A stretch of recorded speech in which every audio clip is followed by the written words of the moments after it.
Perkembangan media yang dihadapkan pada berbagai permasalahan mengharuskan Dewan Pers semakin lebih teliti dalam mengevaluasi perusahaan pers untuk membuat sebuah aturan dalam perekrutan wartawan. Untuk itu, puluhan karyawan LPPL Batik TV ikuti uji kompetensi wartawan atau UKW. Uji kompetensi yang digelar oleh IJTI, UPN Yogyakarta, dan Universitas Mustopo bersama Dewan Pers itu digelar selama 2 hari yakni 14 hingga 15 Oktober 2022 di Hotel Grandian Pekalongan. Yedi Hendriana, Ketua Komisi Pengaduan dan Penegakan Etika Pers menyampaikan, tujuan UKW adalah agar teman-teman media lebih kompeten, memahami kode etik serta cara kerja yang lebih jelas. Dan ini merupakan bagian dari peningkatan kompetensi jurnalis. Dirinya berharap pemahaman media di bidang etika jurnalistik lebih meningkat. UKJ merupakan kebutuhan dasar yang harus dimiliki masing-masing jurnalis karena dapat membentuk jurnalis yang memahami kode etik bekerja sesuai aturan dan paham berita apa yang boleh ditayangkan dan tidak boleh ditayangkan dan cara bekerja di lapangan. Ini kan salah satu program dari Dewan Pers percepatan uji kompetensi wartawan atau jurnalis. Salah satu yang kita tekankan di daerah, rekan-rekan sudah harus punya kartu uji kompetensi sebagai wartawan muda media utama. Pertama tujuannya itu adalah biar mereka di lapangan kompeten, memahami kode etik, cara kerjanya sesuai dengan kehendak dan juga memahami regulasi. Bagaimana cara interview narasumber, bagaimana menulis berita yang betul, bagaimana verifikasi berita yang betul dan berita yang layak ditayangkan itu seperti apa. Ini adalah bagian dari peningkatan kompetensi jurnalis di tanah air. Harapannya Pak dengan kegiatan hari ini untuk media seperti apa? Ya, tentu satu adalah pemahaman tentang kompetensi kawan-kawan media di bidang jurnalistik itu meningkat. Pertama, kemudian kedua, teman-teman di seluruh Indonesia juga terpacu untuk mengikuti uji kompetensi jurnalis karena ini adalah kebutuhan dasar yang harus dimiliki oleh masing-masing jurnalis. Kenapa kami katakan kebutuhan dasar? Karena dari UKW atau UKJ ini membentuk karakter jurnalis-jurnalis yang memahami etik, bekerja sesuai dengan aturan, kemudian dia paham berita mana yang boleh ditayangkan atau tidak, dan bagaimana cara bekerja di lapangan. Itu yang penting. Sekitar berapa sih Pak yang sudah mengikuti UKJ Pak wartawan di Indonesia? Seluruh Indonesia. Data setahu saya belum dapat update-nya, tapi lebih dari 18.000 orang. Kan? Artinya itu sudah cukup banyak. Mudah-mudahan data yang belasan ribu orang tersebut ada transfer knowledge, kemudian pemahaman kode etik, dan kemudian kerja jurnalistik kita juga semakin membaik, dan outputnya adalah karya-karya jurnalistiknya juga semakin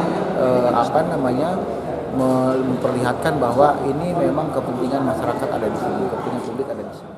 Sementara itu, Ketua Komisi Hubungan Antar Lembaga dan Luar Negeri Dewan Pers Totok Suryanto usai menutup acara uji kompetensi wartawan menyampaikan, dengan UKJ ini berita yang dihasilkan jurnalis dapat terjamin objektivitasnya, kualitas dan manfaatnya bagi masyarakat.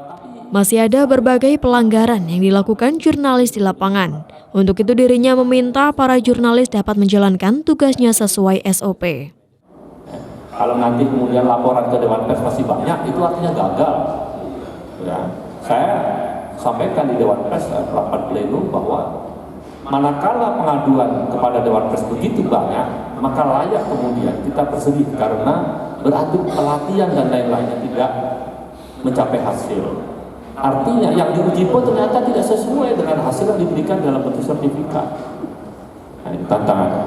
Saya lihat di Dewan Pers itu pelanggaran, apalagi yang namanya, mohon maaf ya, online, TV, apalagi itu banyak banget itu dilaporin hal yang remeh-temeh itu. Pak, itu beritanya kok nggak imbang, saya nggak merasa diwawancara, kok tiba-tiba ditulis. Pak, itu berita sepertinya kok mau menekuk saya, Pak.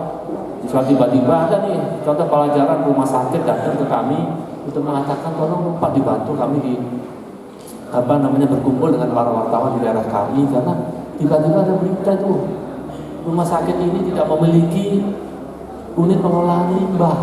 Wah, itu kan dahsyat bagi rumah sakit itu, kemudian dampaknya Yang pasti saya yakin dan mengharapkan sekaligus yakin bahwa ini adalah ajang dari proses jaminan kepada publik bahwa setiap program berita yang teman-teman hasilkan dari uji kompetensi ini sebuah hal yang terjamin mutunya, terjamin objektivitasnya, terjamin kemudian manfaatnya bagi publik. Itu yang sangat penting.